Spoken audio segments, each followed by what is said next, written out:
Aujourd'hui, 18 avril, avec notre analyste politique que vous connaissez bien, Jonathan Trudeau. Bonsoir, Jonathan.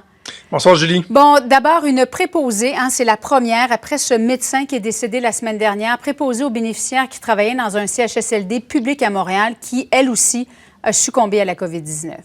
Ça frappe quand même, terrible.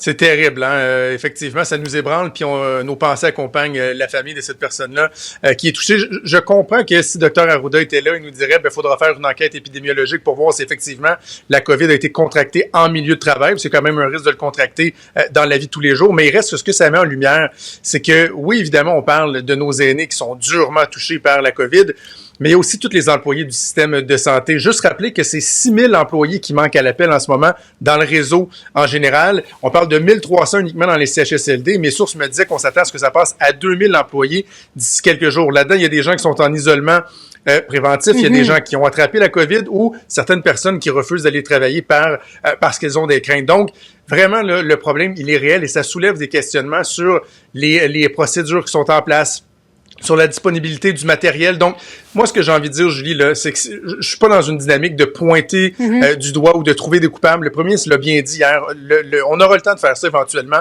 mais là, ce qu'il faut, c'est de s'unir. Mais il reste que s'il y a des lacunes, elles doivent être corrigées le plus rapidement possible. Oui, très rapidement. Et le bilan des décès, Jonathan, est de plus en plus lourd. Jour après jour, on est rendu à 805 décès aujourd'hui au Québec. C'est 117 de plus qu'hier. Le fait que M. Legault n'accorde plus de points de presse le week-end, en tout cas en fin de semaine, c'est comme ça que ça se passe. Est-ce que c'est justifié selon toi? On peut se permettre de se poser la question. En même temps, on comprend que le premier ministre, là, il travaille fort, il est très humain, c'est très difficile pour lui. Moi, j'en ai géré des crises dans un cabinet de premier ministre. Là, c'est effectivement drainant et cette crise-là, elle n'a aucune commune mesure. Donc, certains vont dire, est-ce que, par exemple, Geneviève Guilbeault aurait pu prendre le relais? Moi, j'ai questionné l'entourage du premier ministre et je dois dire que la théorie, en fait, l'explication qu'ils mettent de l'avant est loin d'être dénuée de tout sens. Ils disent, on a consulté des spécialistes, entre autres des psychologues sociaux, tout ça, ils disent, la pression dans la population, le niveau d'anxiété, il est très, très, très élevé. Et de se dire qu'un samedi, par exemple, comme aujourd'hui, on a un beau samedi, une belle température, on ouvre la porte à ce que les gens, la pression diminue un peu, que les gens profitent de l'extérieur plutôt que d'attendre le fameux point de presse de 13 heures, de l'anticiper, de l'écouter, de l'analyser par la suite. C'est peut-être pas une mauvaise chose parce que de toute façon, les chiffres, le bilan, il continue de s'accroître. Il n'y a pas eu de surprise, même si c'est un bilan qui est très, très lourd. Donc, on est dans une dynamique de dire, regardez, prenons une fin de semaine de repos, laissons la pression redescendre un peu, on va réattaquer ces questions-là, tout en soulignant, évidemment, que ça ne veut pas dire que le gouvernement ne travaillait pas aujourd'hui ou ne travaille pas pendant le week-end. Ouais. C'est juste les points de presse qui font relâche. Oui, parce que ce n'est qu'un point de presse que de mauvaises nouvelles là, pour l'instant. Alors, effectivement, c'est peut-être dur pour les gens qui sont anxiogènes. Par contre, du côté d'Ottawa, Justin Trudeau était toujours au front aujourd'hui.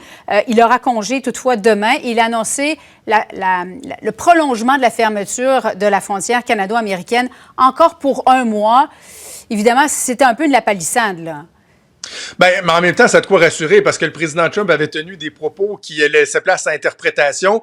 Mais là, on voit que Justin Trudeau ne prendra pas de chance avec la sécurité. Moi, ce que je trouve, c'est que ça envoie un bon message aux provinces parce que les provinces, ce sont elles qui vont décider d'à quel moment on va décider du déconfinement. Ça se fera pas au même rythme, ça se fera pas en même temps, mais au moins le fédéral envoie le message que ça prendra le temps que ça prendra. On mettra pas la sécurité des gens en jeu. Et pendant ce temps-là, Justin Trudeau, lui, continue à faire un bon travail. C'est sûr que son travail est pas le même, mais pas aussi délicat, je te dirais, que celui du gouvernement du Québec qui vraiment gère sur le terrain les ressources humaines, les décès. Mais Justin Trudeau met des programmes de l'avant, encore aujourd'hui, a annoncé des investissements pour les entreprises, les communautés autochtones, a annoncé qu'il va revenir à la charge avec d'autres mesures pour les petites entreprises au cours des prochains jours. Donc, là-dessus, là, il fait bien son travail depuis quelques mois de mettre des programmes de l'avant, d'ajuster s'il y a lieu et d'avoir un discours qui est tout à fait réaliste sans être inutilement alarmiste. Puis on pense également aussi à l'approvisionnement. Aujourd'hui, ce sont 2 millions de masques N95, 50 000 unités de protection qui sont arrivées par avion qui pourront être redistribuées aux provinces. Donc, le fédéral fait bien son travail à ce niveau-là. Reste que, Jonathan, tu parles du matériel médical. C'est vrai que, selon M. Legault, il n'en manquerait pas au Québec. S'il y a un problème dans différents centres de santé, c'est un problème de distribution, c'est ce qu'il a dit là, cette semaine. Néanmoins, on ne peut plus avoir de masques, ou très peu, de la part des États-Unis, parce que le président américain veut les garder dans son pays aux États-Unis, et on dépend toujours et encore de la Chine pour ce qui est du matériel d'approvisionnement.